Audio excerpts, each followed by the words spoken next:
All right, whether he can take care of the ball. All right, USC and Colorado. We've got USC 21.5-point road favorites, 73.5 the total in this one.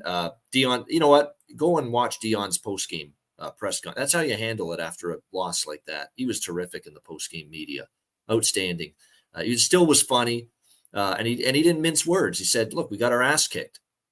They outcoached us, outplayed us. They tried to get him to say something about Dan Lanning's pregame speech, saying they're just looking for clicks. We're looking for wins." That was a great pregame speech, I'll have to say.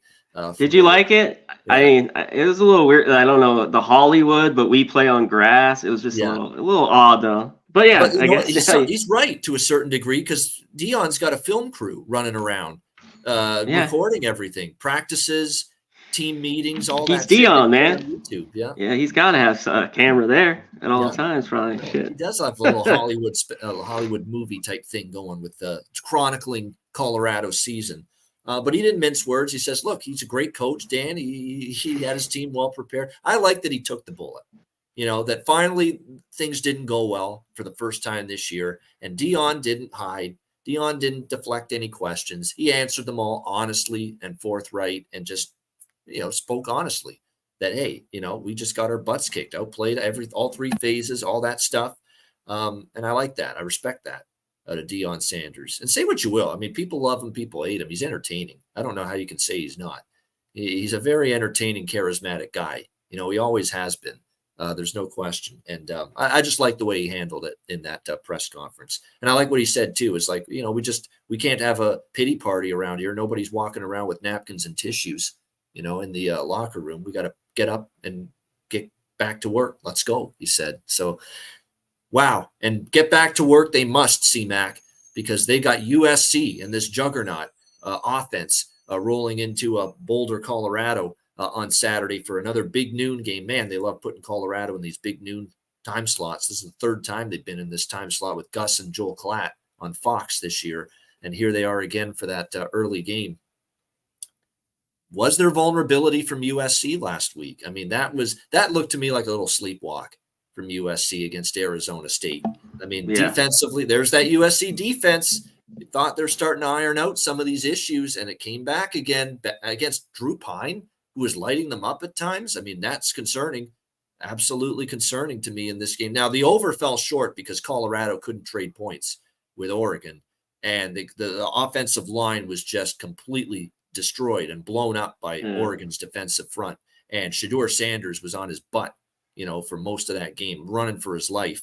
Is USC going to be a team capable of giving that same kind of pressure with the pass rush that Oregon did? I'm not so sure. The jury's out to me still on USC's defense. They've got a championship caliber offense with Caleb Williams, with this group of receivers. The O-line's excellent. We know Caleb Williams is another Heisman candidate this year. Marshawn Lloyd is just an outstanding running back. Singer and Williams and Rice leading the receiving core. They're absolutely loaded. The offense is championship caliber. I'm still not sure about the defense, though. And it's going to be put to the testers. I think back home, after an embarrassing effort, Colorado's going to want to show something here in this game. This is the very first time I've been tempted to take Colorado, plus 22 against, because I just think USC and Oregon, there's a gap defensively. They're both electrifying offensively, both teams, but I think there's a gap defensively. Oregon just better defensively than USC, and I think we might see signs of that here. So I'm leaning Colorado. I'd like to bet over because I definitely think Colorado's offense is going to have more success at home against USC than last week at Oregon.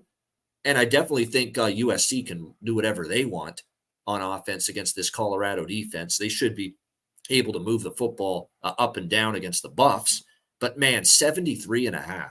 73.5. That is really, really high. It just might be a little too high for me to get there. What do you think here, C-Mac, USC, Colorado? Yeah, that is high. One thing, though, the SC games, and it just got there, got over, 11 of 12. Their games still went over with Arizona State. SC is going to be able to do what they want offensively. You could maybe even look at their team total, which is going to be crazy high. Again, it seems like they get to 50 lately. Colorado just can't stop anyone. I mean, Oregon 500 yards and shut it down, right after the first half after they were blown out. in Colorado, that line has got to keep him trying. He can't run for his life. Like you mentioned, that was just awful. I know he can't get a ton. He needs a little bit of time to make some plays. I thought this would be, 3 touchdowns. It's over it a little bit now. SC, both teams will be up for Colorado. I think will play a little better now back at home. So maybe the points in where it just was a fade last week with Oregon, can they, score here on this SC defense? Because I know Caleb Williams will on this Colorado defense just can't do anything. So yeah, I don't know. I'm gonna wait on this one. If I even want to go Colorado's way, they're just so bad defensively. But can they score on SC will be the big question if they're in this game. Yeah, absolutely. And that's 2 weeks in a row the defense has been ripped. Colorado, even though they beat Colorado State, the Rams went up and down and had a good offensive game. And obviously Oregon did whatever they wanted all game long against Colorado. Oh, yeah. Until they finally showed some mercy in the fourth quarter and took their foot off the gas pedal, or else it would have probably been even worse. Keep in mind, though, there's a key injury at receiver. They're already down Travis Hunter, the dual wide receiver / cornerback.